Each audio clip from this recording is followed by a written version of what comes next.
The making of parts, patterns, tools, and molds usually begins with obtaining or creating a model, a physical representation of your final part.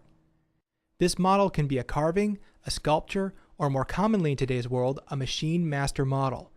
From very large, expensive mills to desktop mills such as this Roland MDX 650, machining parts has never been more accessible. And with tremendous advances in software design and machinable media, it has never been easier or more accurate.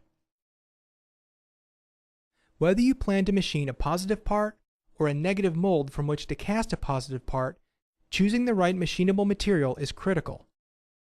In many cases, it is impractical to machine your parts out of your final product material, which is why Freeman offers the widest variety of easily machinable materials, from wrench-shaped modeling and tooling boards to machinable wax, perfect plank specialty lumber, medium-density fiberboard, repro ultralight, and more.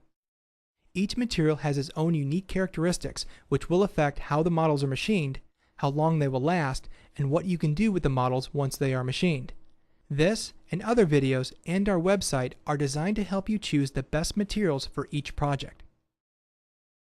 Most computer-aided drawing or CAD programs work seamlessly with CNC machines to produce precise and accurate models. Simple parts, such as this puzzle piece, can be programmed in minutes. Primary considerations are choice of material, cutter, spindle speed, and feed rate. More complex parts require careful considerations of aspects such as tool paths, cutting intervals, and finishing margins. Some Roland CNC machines feature built-in scanning abilities, allowing you to accurately input an existing part, model, or sculpture into CAD software, which can then be machined into a different material.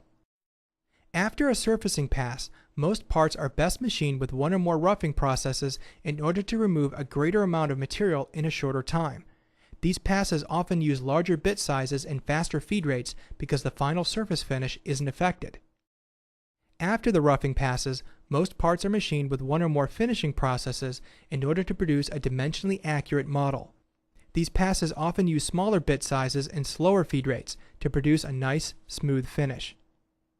Once our model is created, we can now recreate this model for prototyping, testing, or short-run production using any of a number of liquid tooling systems designed to simulate the properties of many final product materials, all without the expense of creating metal injection molds or other costly tooling.